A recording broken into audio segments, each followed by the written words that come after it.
The Senate Judiciary Subcommittee on Crime and Counterterrorism is called to order. I want to welcome everybody to today's hearing, the title of which is A Time for Truth, Oversight of Meta's Foreign Relations and Representations to the United States Congress. Let me just say as we begin, this is a hearing that Facebook has tried desperately to prevent. Facebook is one of the most powerful companies in the world. It is one of the most powerful companies in the history of the world, and they have stopped at absolutely nothing to prevent today's testimony. They've absolutely gone to war to try to prevent it. Our witness today is a whistleblower, and not just a whistleblower, but a longtime executive at Facebook.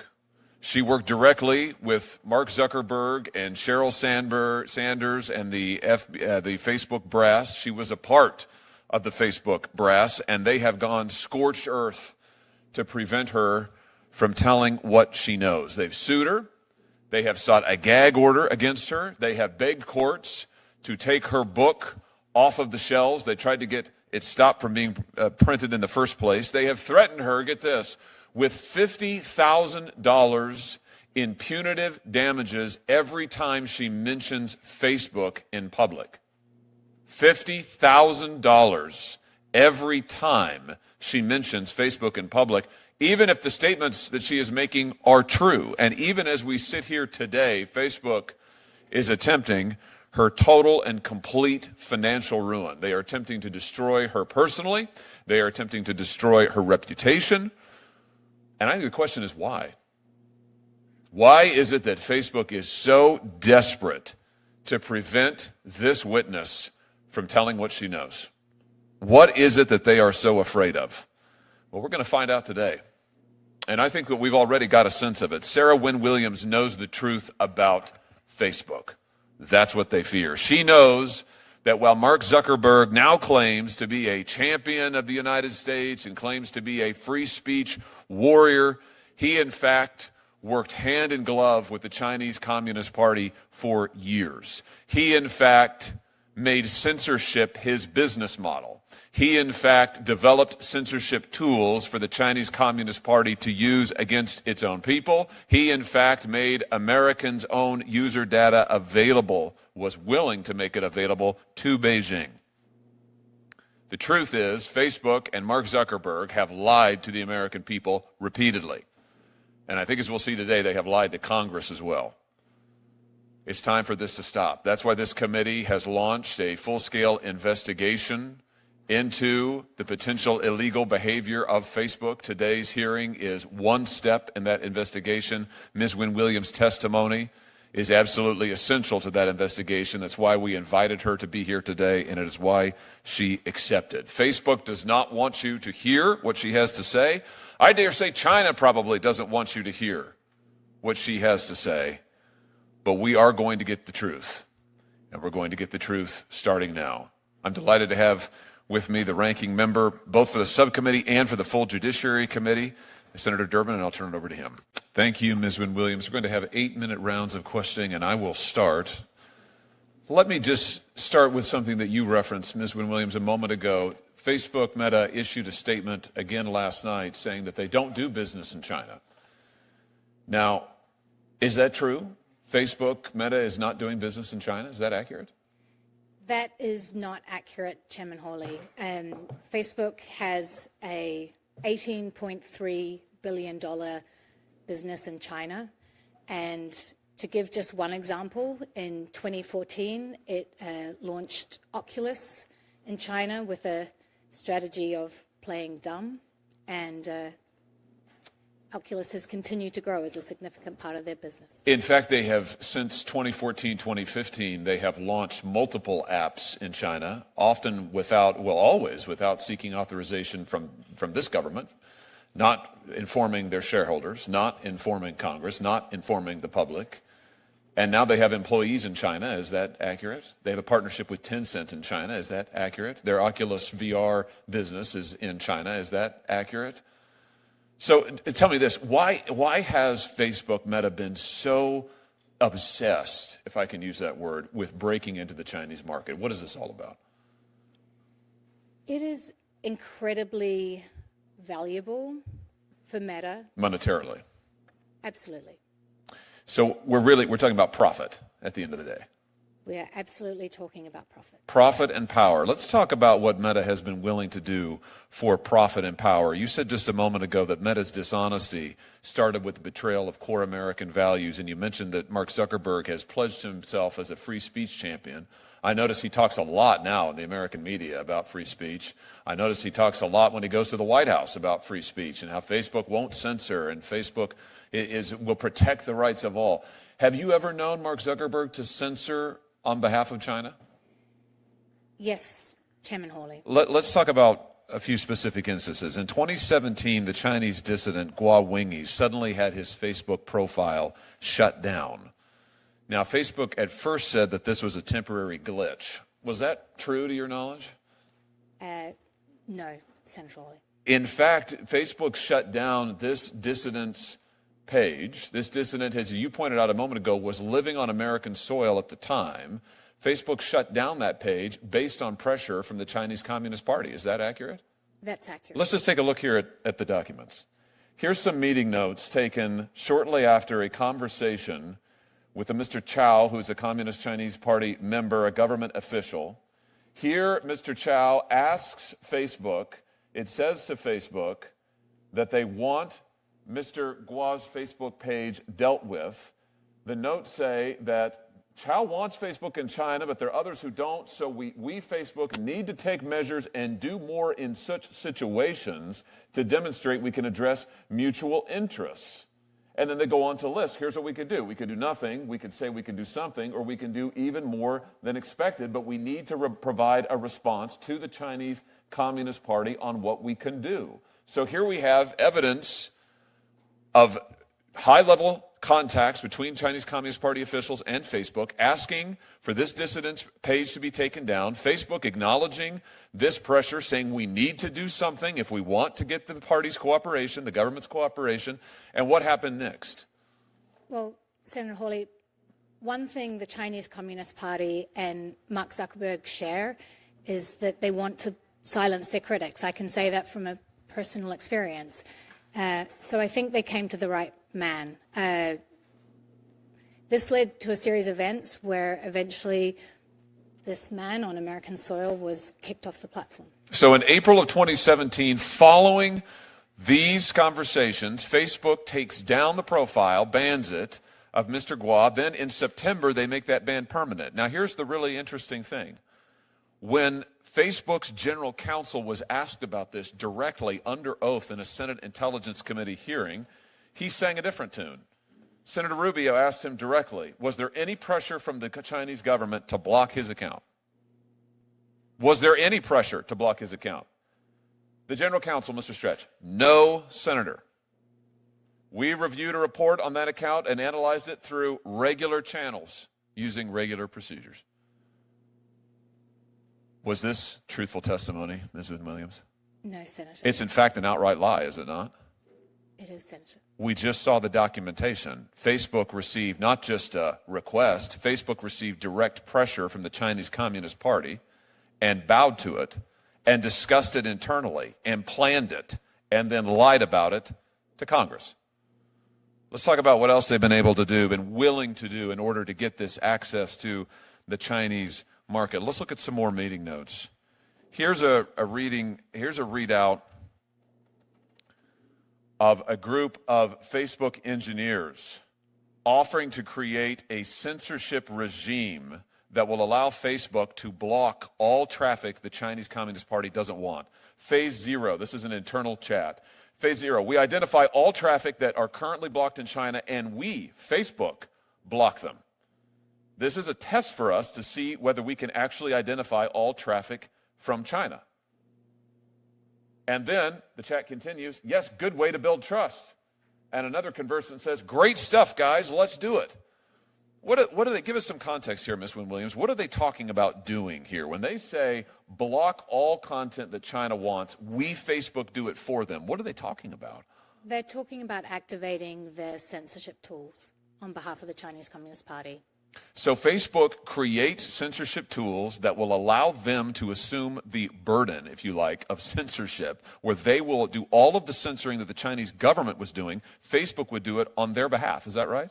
That's my understanding. And here you have Facebook employees celebrating it. Good way to build trust. They mean build trust with the Communist Chinese Party, right? Correct, Senator. And great stuff, guys. Let's do it. Meaning they greenlit this and went forward to see if they could make it happen. Is that accurate? That's my understanding, Senator. All of this, let's be clear, for a murderous regime in China, the most barbaric, most evil regime on the face of the planet, and our free speech champion, Mark Zuckerberg, is here with his team of engineers actively working to make Facebook censor on their behalf. Let me ask you this. What about user data, Ms. Williams? Facebook has said publicly many times, we would never compromise user data. It's a red line in the sand. We'd never do that. Never, never, never. Was Facebook ever willing to share user data with the Chinese Communist Party? Yes, Senator. In fact, they had a plan for that, didn't they? Here's some more documents, internal documents. Update, I spoke with the China team yesterday. They flagged a potential complication arising from our negotiations with the Chinese government. I emphasize this is a Facebook document now. These are Facebook executives. In exchange for the ability to do operations in China, Facebook will agree to grant the Chinese government access to Chinese user data. There it is in black and white. Facebook will agree to grant the Chinese government access to Chinese user data, including Hong Kongese user data. And then they talk about they're going to have to get their Hong Kong citizens to re-agree to terms of service so they can slide this right by them. This is extraordinary. Can I just ask you, Ms. Wynne Williams, was Americans' user data ever compromised? Or they ever planned to compromise American user data in any way? Do you know? One of the challenges with the servicing a market as big as China was the internet infrastructure that would underpin that. So I mentioned the cable that they joined between the US and China, and that would be very helpful. But in servicing this market. But it would still mean that the service would be slow. So they contemplated using POP servers. And POP servers as a technical data center that brings the data closer to the end user. The challenge with POP servers is that you can't segregate data.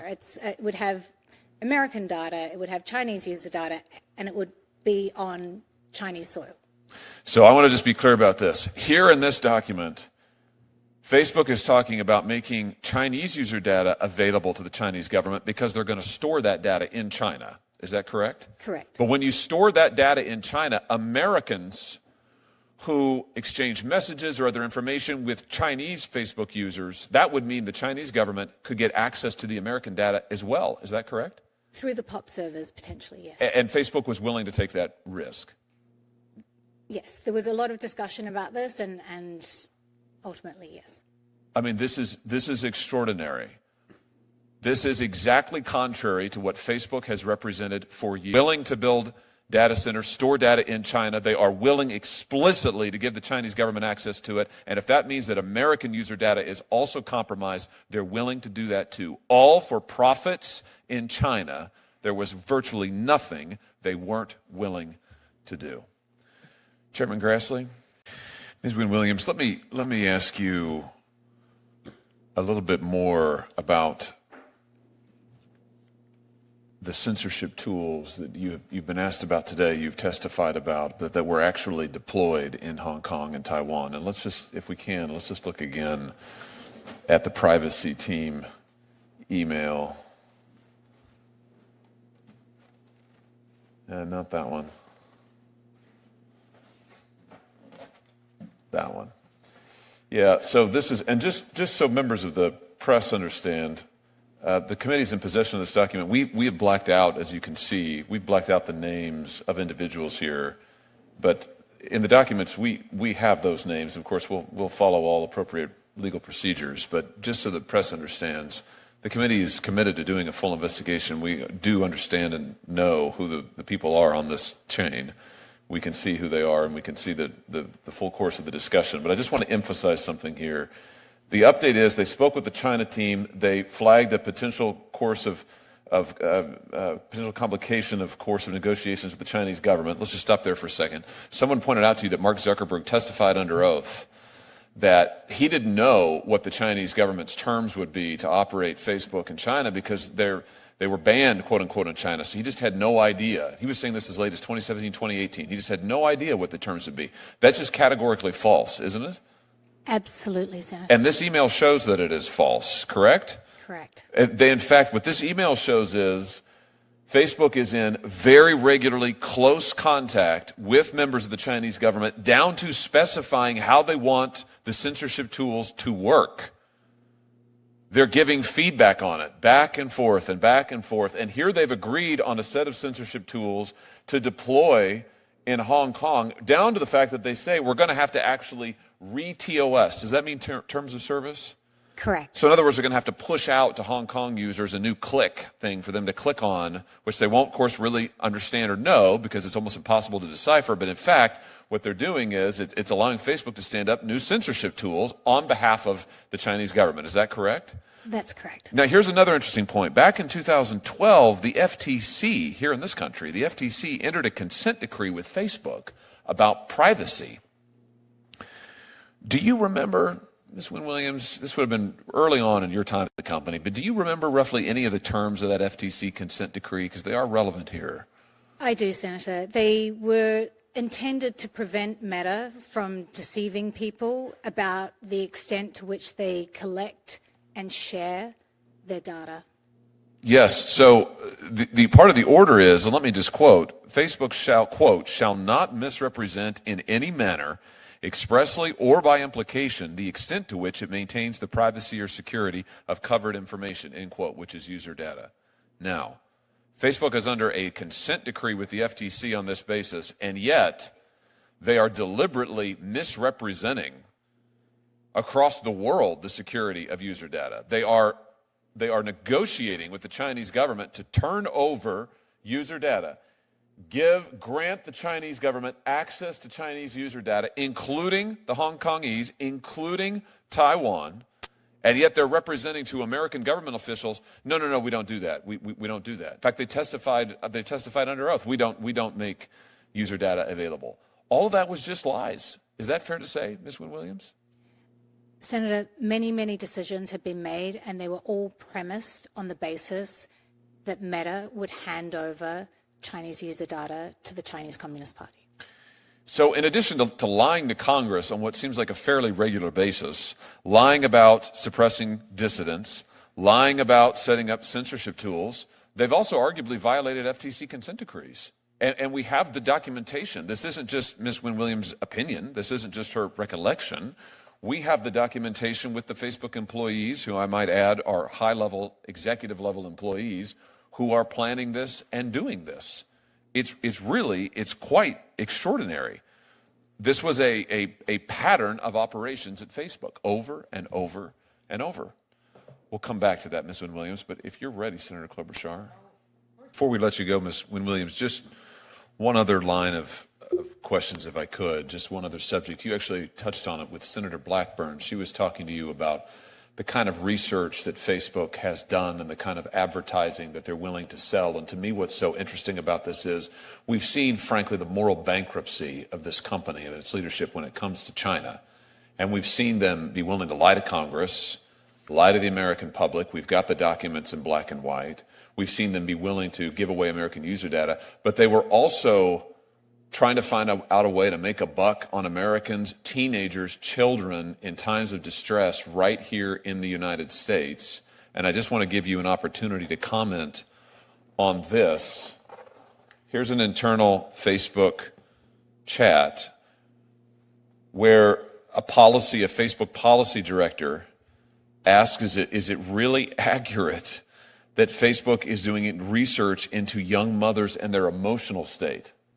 Is it your understanding if there's other research related to young mothers? Answer, yes. I looked at one list of research topics and saw one about young mothers and their emotional state.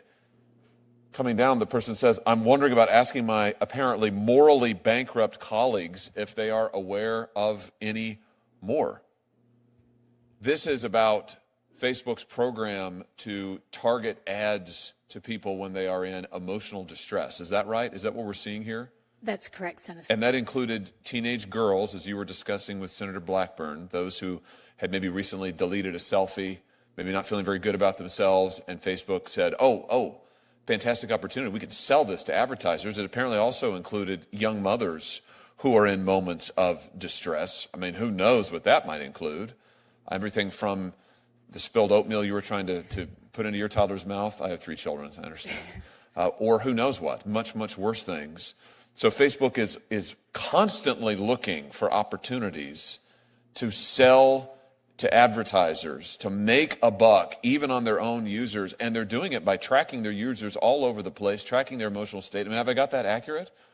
You've got that accurate. And beyond that, it's things like things that often do concern teen girls, like body confidence. You know, that's something else that they use to target, you know, weight loss or other things on you know, children, really, 13 to 17-year-olds.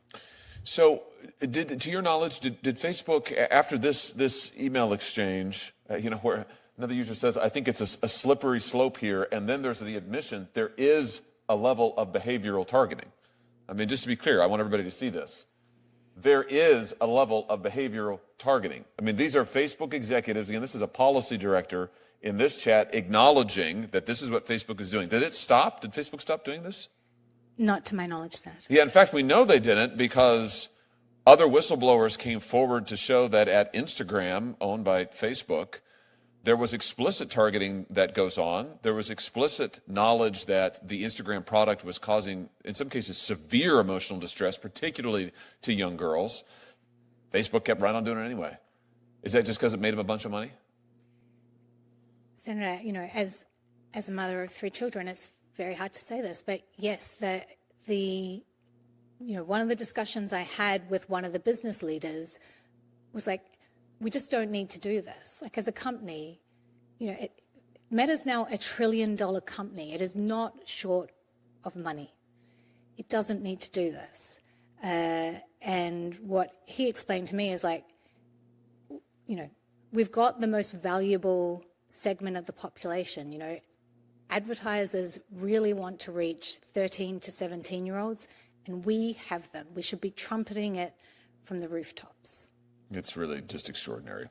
I think what we've seen here is the evidence that you presented, the evidence that we have in black and white is a company and leadership that is willing to do anything, work with America's chief competitor, work with our chief adversary, sell out other American businesses, sell out American user data, lie to Congress, lie to the public, anything in order to amass more power and make a buck. Can I just ask you, you know Mark Zuckerberg very well. You spent a lot of time with him.